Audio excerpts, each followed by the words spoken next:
Hello everyone, welcome back to our channel Walking Thoughts Nebraska. We are on the last video from our trip to Dubai and Abu Dhabi.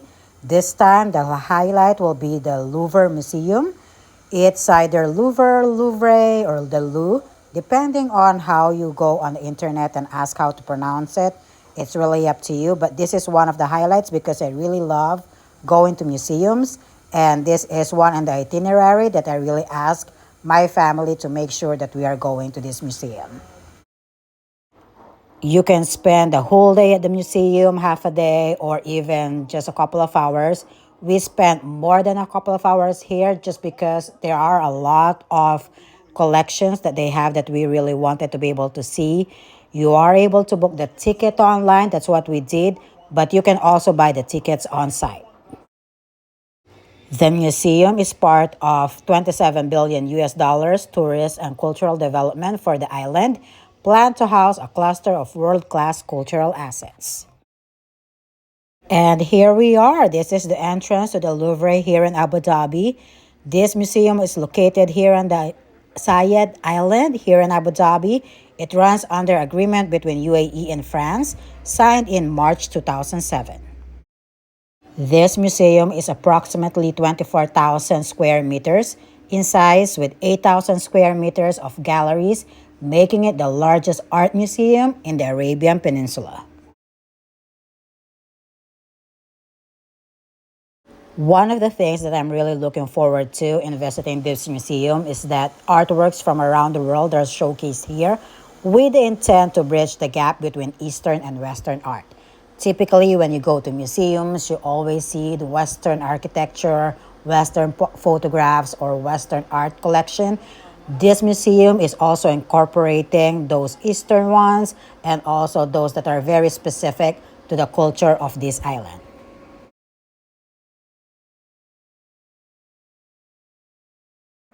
Their collection here features a selection of over 100 masterpieces. These highlights of the Louvre here in Abu Dhabi's permanent collection will allow you to dive into thousands of years of human creativity across cultures and continents.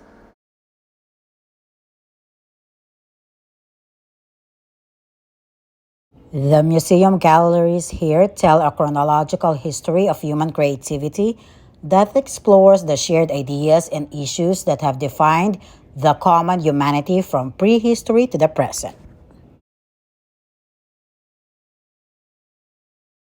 The first few galleries here is showing the first villages, where it shows that it took millions of years for human species to spread across the globe from its origins in East Africa, but that's around 10,000 BC in the Near East China and Central America.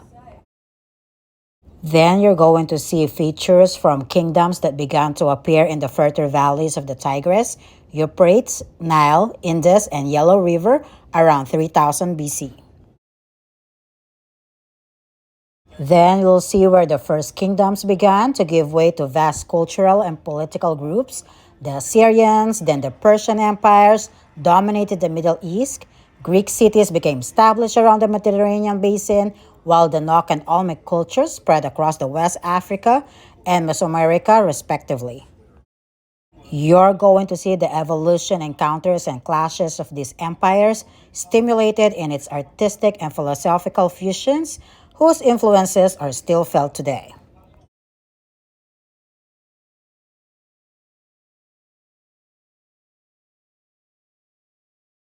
The other thing that they highlighted is universal religions.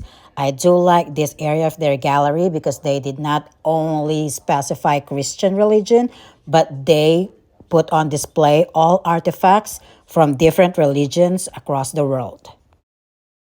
In this area, you're going to see the spread of universal religions that succeeded in reaching most of the civilized areas of Europe, Asia, Africa in just a few centuries.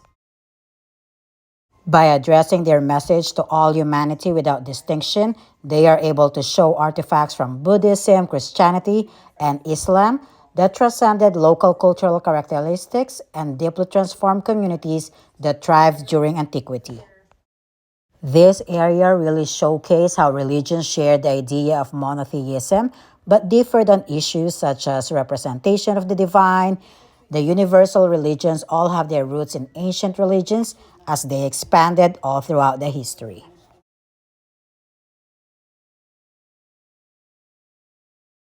The expansion of universal religions paralleled the establishments of vast trading networks between Africa, Asia, and Europe.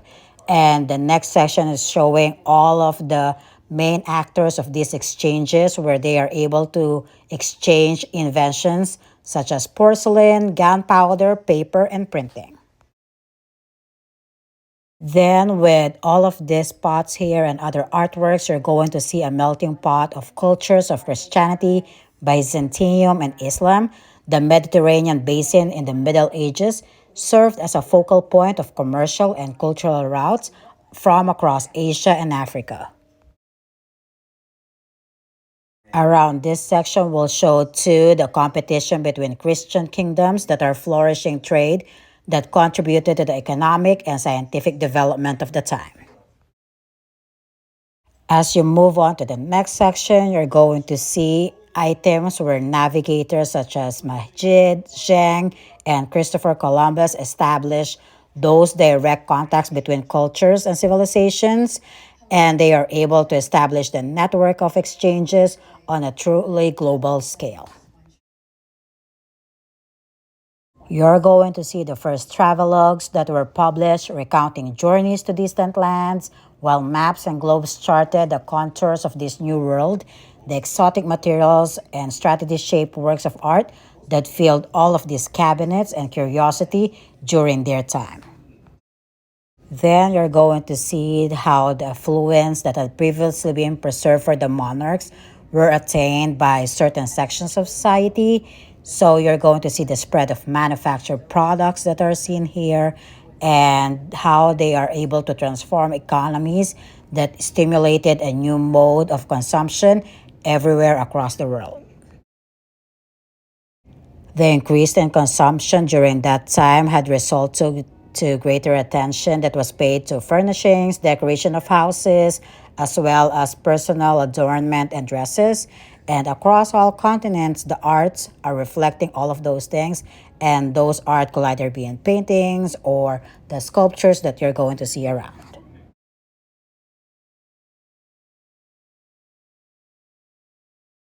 As they establish the state and make it stabilized, they are required now to have programs that are mighty with their religion, military, and economic power. It prompted to a new sense of symbolism and expressions of these powers, and you're going to see it in their objects, images, and how they're able to communicate with their peers and subjects.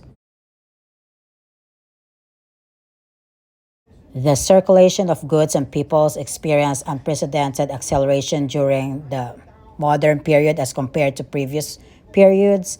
And at this time, there's now going to be a whole lot of disruptions, economic migrations, even slavery there. And they are able to make connections, exchanges between and within empires. So the artists are able to assimilate and the artists are able to show it in their works of art. Those were the last few items that we were able to see. There were about a total of 12 galleries here where you're able to see how East and West have met when it comes to art and how they are able to showcase all about world heritage. Then you're going to be able to step out again into the area where you could exit and enter, and then you're able to go all along your way. It was a good experience. That concludes our Dubai and Abu Dhabi tour with this museum tour. We want to say thank you for joining us in all of our videos. Please hit the subscribe button, like button, and a notification bell as well. That way, whenever we have a new video, you'll be updated. Bye!